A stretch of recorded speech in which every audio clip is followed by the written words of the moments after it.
এই গ্রামে ঘুরতে গেলেই পর্যটকদের সঙ্গে সঙ্গম করেন বাড়ির বউরা। জানেন কোথায় রয়েছে এই গ্রাম? কেন বাইরে থেকে আসা মানুষদের সঙ্গে শরীরী খেলায় মেতে ওঠেন গৃহবধূরা? কোনো প্রাচীন প্রথা নাকি পেশা? কোন কারণ রয়েছে এমন অদ্ভুত ঘটনার পিছনে?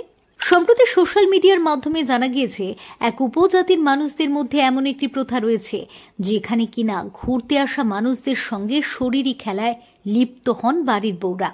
হ্যাঁ, বিষয়টা অদ্ভুত মনে হলেও এ কথা কিন্তু কিছুটা সত্যি। জানা যায় গ্রিনল্যান্ডের প্রবল ঠান্ডায় বসবাসকারী ইনুইট নামের একটি বিশেষ উপজাতির সম্প্রদায়ের মধ্যে এই স্ত্রী ভাগাভাগির ইতিহাস রয়েছে।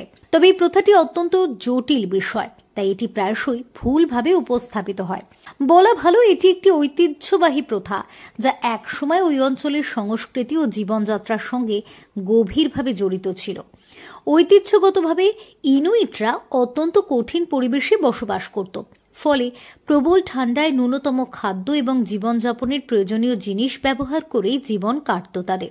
এই উপজাতির মানুষরা ছোট ছোট গোষ্ঠীতে ভাগ করে বসবাস করতেন, তাই অন্য গোষ্ঠীর সঙ্গে সামাজিক বন্ধন তৈরি করতে অনেকেই স্ত্রীদের অন্য গোষ্ঠীর পুরুষের সঙ্গে সহবাস করার অনুমতি দিতেন।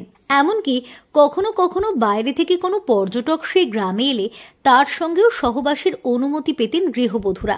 বলা ভালো এটি আতিথেয়তার একটি চরম রূপ হিসেবে বিবেচিত হতো, যেখানে কিনা আগত অতিথিদের সম্মান জানানোর জন্য স্ত্রীর সঙ্গে সহবাসের অনুমতি দেওয়া হতো। আর এই প্রথাটি অতিথির সহবাস নামে পরিচিত। তবে এটি নিয়মিত বা সাধারণ ঘটনা ছিল না, বরং এটি শুধুমাত্র বিশেষ পরিস্থিতিতে বা বিশেষ অতিথিদের ক্ষেত্রেই প্রযোজ্য ছিল। উল্লেখ্য, এই বিষয়টির একটি বৈজ্ঞানিক দিক রয়েছে বলেও জানা যায়। আসলে ইনুইটরা যেহেতু ছোট ছোট দলে থাকতেন, তাই আত্মীয়দের মধ্যে যাতে যৌন মিলন না ঘটে এবং জিনের ভিন্নতা বজায় থাকে তা নিশ্চিত করত এই বিশেষ পদ্ধতি। যদিও এই প্রথাটি অবস্থার পরিপ্রেক্ষিতে একটি উপজাতির সংস্কৃতি ও জীবনযাত্রার একটি অংশ ছিল, তাই আধুনিক সমাজের পরিপ্রেক্ষিতে এটিকে বিচার করা উচিত নয়। তবে বেশ কিছু ইউরোপীয় অভিযাত্রী এই প্রথাকে ভুলভাবে ব্যাখ্যা করেছেন, ফলে সাধারণ মানুষের কাছে এই প্রথাটি নিয়ে বিভ্রান্তি দেখা দিয়েছে।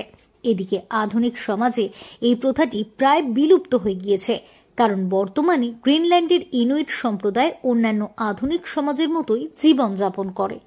Bureau report, talk to time.